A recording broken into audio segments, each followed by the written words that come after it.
Hello नमस्कार दोस्तों, कैसे हैं आप सभी लोग। उम्मीद करती हूँ सभी अच्छे होंगे। मैं भी ठीक हूँ। तो आज के ब्लॉग की शुरुआत हो रही है दिन के 12:30 बजे से। आज मेरी तबीयत कुछ ठीक नहीं है, सर में बहुत तेज़ दर्द हो रहा है। पता नहीं, मेरी ना एक्चुअली में आँखें कमज़ोर हैं। कुछ दिन से मैं फ़ोन कुछ ज़्यादा ही देख रही हूँ, तो दिक्कत हो रही है मुझे बहुत ज़्यादा।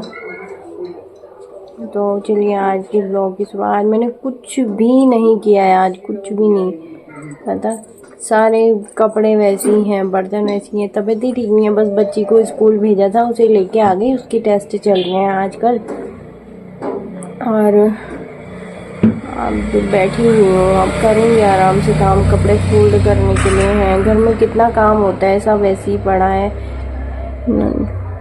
ये देखिए यहाँ पे मेरे बच्चे खेल रहे हैं। ये भी ऐसी है, इसके बाल बांधने थे। उधर कपड़े हैं फोल्ड करने के लिए छोड़ रखे।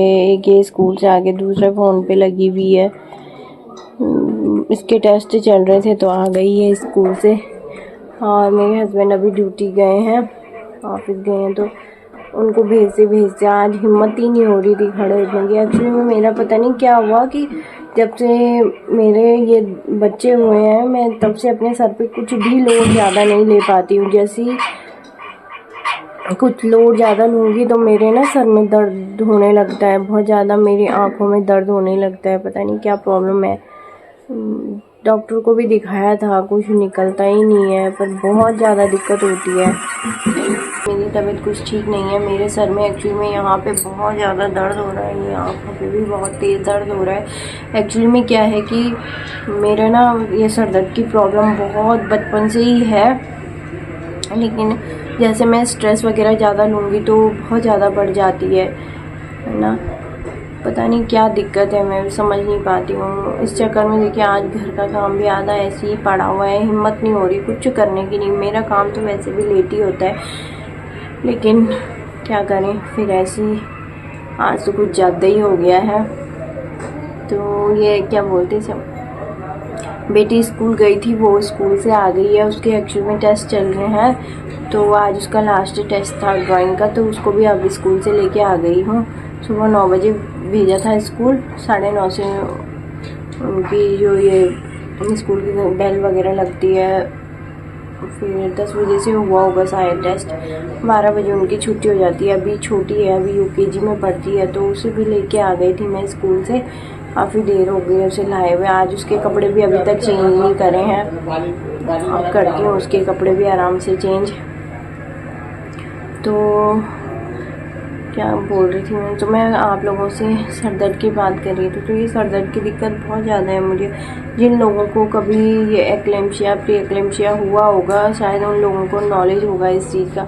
इसलिए मेरे दोनों बच्चों के टाइम पे मेरी प्रीमेच्योर डिलीवरी हुई थी 8वें महीने में। तो क्या हुआ था कि 6 मंथ से मेरा बीपी बढ़ना शुरू हो गया था, और 6 मंथ से बीपी बढ़ना शुरू हुआ था, तो 7 मंथ में भी बढ़ ही रहा था। उस टाइम पे इतना ज़्यादा नहीं था, लेकिन 8वां महीना लगते ही मुझे बीपी इतना ज़्यादा बढ़ने लगा था कि मुझे दिखना भी बंद होने लग गया था और धुंधला दिखता था। मतलब मेरे बेबी में ना हलचल पेट में बहुत कम होती थी, बहुत ज़्यादा दिक्कत होने लग गई थी। तो 8वें महीने में क्या हुआ कि मेरे को प्री एक्लेम्शिया बोल दिया था डॉक्टर ने कि क्योंकि इनका बीपी कंट्रोल में नहीं आ रहा है, इन्हें प्री एक्लेम्शिया है, लेकिन एक्लेम्शिया होने से पहले इन्हें इनकी इमरजेंसी डिलीवरी करानी पड़ेगी, मेरे को बोला था उस टाइम पे। तो उन्होंने अपने यहाँ से बल्कि केस रेफ़र कर दिया था देहरादून के लिए। लेकिन मेरे क्या हुआ कि हमें उस टाइम पे इतना नॉलेज था नहीं कि क्या होता है, ये बीमारी क्यों होती है, हमने कभी सुना भी नहीं था। लेकिन क्या हुआ कि 8वां महीना लगने के कुछ ही दिन बाद मेरे को हम दूसरे हॉस्पिटल में गए। तो दूसरे हॉस्पिटल में क्या हुआ कि वहाँ ये आप लोग अगर गढ़वाल से हैं तो आपको पता ही होगा, श्रीकोट में हॉस्पिटल है।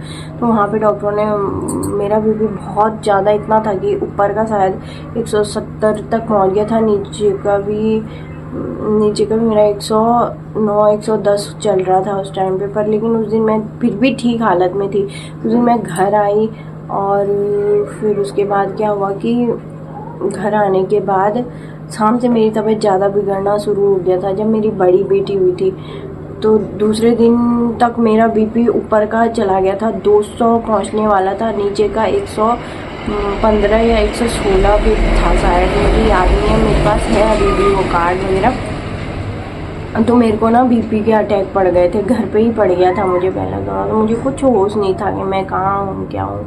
तो क्या हुआ कि जब हम अपने लोकल हॉस्पिटल में गए तो यहाँ पे डॉक्टर ने ना बोला, फिर वहाँ से उन्होंने इस रिपोर्ट के लिए रेफ़र किया। तो एक डॉक्टर ने वहाँ पे, डॉक्टर बोरा करके हैं, उन्होंने बोला कि आप ना इनकी जो डिलीवरी है ये तो इमरजेंसी में करवानी पड़ेगी, लेकिन बेबी की गारंटी हम नहीं लेंगे, माँ की गारंटी ले सकते हैं हम, या तो माँ को बचा सकते हैं या तो हम बच्चे को बचा सकते हैं। तो क्या हुआ कि मेरे हस्बैंड ने बोला कि नहीं, होता ही है उस टाइम पे, मतलब बच्चे को तो रहने दो, पहले माँ की देखिए। तो क्या हुआ कि मेरी बड़ी बेटी हो गई थी ऑपरेशन करते करते, फिर भी उन्होंने बोला था कि डर है ही, तो हुई थी तो प्री मेच्योर, उसकी बहुत बुरी कंडीशन थी। ये मैं किसी और वीडियो में बताऊंगी आप लोगों को कि क्या हुआ था, कैसे कैसे हुआ था। केवल अभी सर दर्द की कहानी बता रही हूँ मैं आप लोगों को। तो 8-9 दिन हम वहाँ पे रहे। उसके बाद हम ऋषिकेश के लिए रेफ़र कर दिया था, हम एम्स में चले गए थे।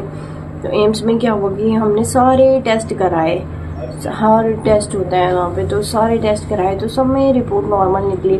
मेरे कान के टेस्ट हुए, मेरे किडनी के टेस्ट हुए, हार्ट के हुए, हर चीज़ का हुआ तो नॉर्मल निकली। लेकिन सर दर्द के लिए भी उन्होंने कुछ नहीं बोले। लेकिन तब से पता नहीं क्या हुआ, मेरी भी समझ में नहीं आता है कि मैं ना जैसे कुछ स्ट्रेस लूँगी तो मुझे सर में दर्द बहुत तेज़ होने लगता है, बहुत तेज़, मैं सहन नहीं कर पाती हूँ और आँखों पे भी लोड नहीं ले पाती हूँ और भूलती बहुत जल्दी हूँ, मुझे याद नहीं रहता है उस टाइम से कुछ भी चीज़। और दूसरी वाली डिलीवरी में भी ऐसा ही हुआ था, ये मैं आपको किसी और वीडियो में बताऊंगी।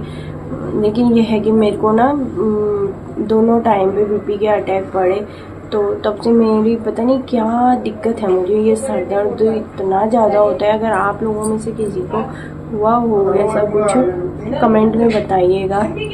और जो प्रेग्नेंट है उनके लिए ये मैं इंफॉर्मेशन देना चाहूँगी कि प्लीज़ अगर किसी को बीपी शुगर वगैरह है तो वो इसकी बिल्कुल भी लापरवाही ना करें, नहीं तो मेरी तरह कंडीशन में पहुँच सकते हैं।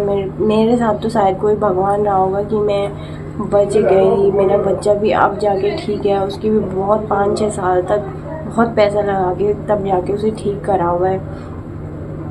लेकिन मैं ये चाहूँगी कि मेरे अलावा जिन लोगों को पता नहीं है तो प्लीज़ वो लोग अपना ध्यान रखिए। अगर कोई प्रेग्नेंट है तो अपना कंटिन्यू बीपी वगैरह चेक करवाते रहिए, नहीं तो कई बार ऐसी कंडीशन हो जाती है इस बीमारी में कि इंसान बचता भी नहीं है। मेरे साथ में ही 1-2 ऐसे थे जिनको बीपी के अटैक पड़े, उनके कान नाक से खून निकल गया और 1-2 तो ऐसी ख़त्म वाली स्थिति में पहुँच गए, मतलब कुछ था ही नहीं, या तो बच्चा या तो माँ, एक के तो माँ बच्चा दोनों ही ख़त्म हो गए। तो मैं नहीं चाहूँगी कि ऐसा कुछ किसी के साथ हो। एक्चुअली मैं ये वीडियो इसलिए बना रही हूँ कि क्या पता किसी को इस वीडियो से इन्फॉर्मेशन मिल जाए जो बीपी को नॉर्मली ले रहे हो प्रेगनेंसी में।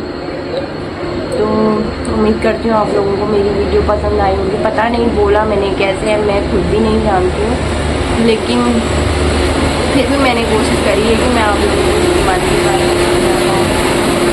चलिए फ्रेंड्स, मिलते हैं अपने नेक्स्ट ब्लॉग में। मेरी तबीयत आज ठीक नहीं है तो इसके लिए मुझे माफ़ करिएगा कि अगर मैंने कुछ भी गलत बोल दिया हो या आपकी समझ में नहीं आया हो। मैंने अपनी तरफ से समझाने की कोशिश करी है। बस यही बोलना चाहूँगी कि प्लीज़ कोई भी बीमारी हो, खासकर प्रेगनेंसी में, तो उसे बिल्कुल नॉर्मली मत लीजिएगा। ठीक है फ्रेंड्स, मिलते हैं अपनी नेक्स्ट ब्लॉग में या नेक्स्ट वीडियो में। Thank you so much. और जो लोग नए हैं तो वो चैनल को सब्सक्राइब कर लीजिएगा और लाइक करना मत भूलिएगा प्लीज़, और वीडियो को फुल वॉच करिएगा। Thank you so much.